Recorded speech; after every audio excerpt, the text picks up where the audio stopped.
Heute reden wir mal über Weinöffner, ein Thema, das mich super aufregt.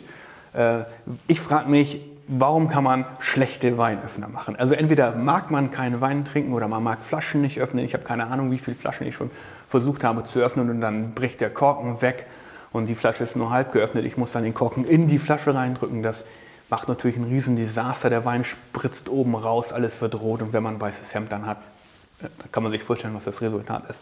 Ich habe hier also so einen 0815 Flaschenöffner, den man überall kaufen kann. Für nicht gar nicht so günstiges Geld, 5 bis 10 Euro oder so kosten diese Dinger mitgebracht.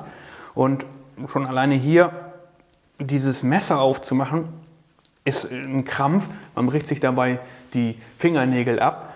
Und meistens sind diese Dinger auch nicht besonders spitz. Also hier kannst du drauf rumreiten und da passiert gar nichts. Kriegst du also auch natürlich die Tülle oben schlecht ab. So, jetzt gehen wir weiter und gucken uns diese Öffnung an. Diesen Öffner an ist ganz nett gemeint, weil hier noch ein Flaschenöffner für Bierflaschen drin ist. Aber ich will ja einen Wein aufmachen und nicht ein Bier. Und jetzt ist dieser Abstand hier, der zwischen dem Flaschenhals liegen soll, und der Auflage so gering, dass ich den Korken nicht mit einmal rausgezogen bekomme oder dass er eben abbricht. Hier haben wir einen relativ günstigen und gute Schraube quasi, die in den Korken reingeht.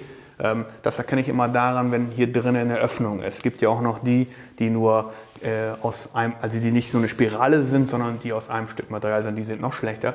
Dieser hier hat mir auch schon relativ große Probleme bereitet, weil er bei einem nicht perfekten Korken eben den Korken zerreißt. So, wenn ich das zuklappe, dann ist das auch sperrig und funktioniert nicht so richtig.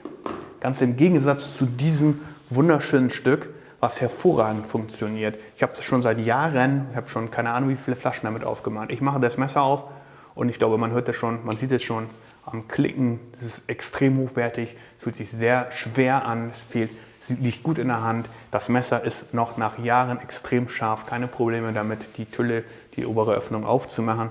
Ich klappe dieses Ding auf, super schön geformt. Ich sehe, klar, ich kann es nur für meine Weinflasche benutzen, aber der Abstand zwischen dem Flaschenhals und dem Korken ist so perfekt gewählt und hier gucken wir nochmal rein, weil der Durchmesser dieser Spirale ist größer, damit werde ich weniger den Korken beschädigen und ich kann jede Flasche mit einem Mal ziehen aufmachen und den Aufwand, den ich hier bringen muss, ist auch extrem gering. Also mir geht es darum, darüber nachzudenken, wie kann ich ein einfaches Produkt wie dieses hier qualitativ so hochwertig gestalten, dass es mir immer und immer wieder Spaß macht bei der Benutzung. Ich habe es auch schon mehrmals verschenkt, dieses Gerät, und bekomme einfach nur jedes Mal das Feedback, super Gerät, funktioniert mir extrem gut. Also schmeißt alles weg, wo ihr der Meinung seid, das ist qualitativ niederwertig, und gebt ein bisschen mehr Geld aus, dann könnt ihr diesen Effekt erzielen.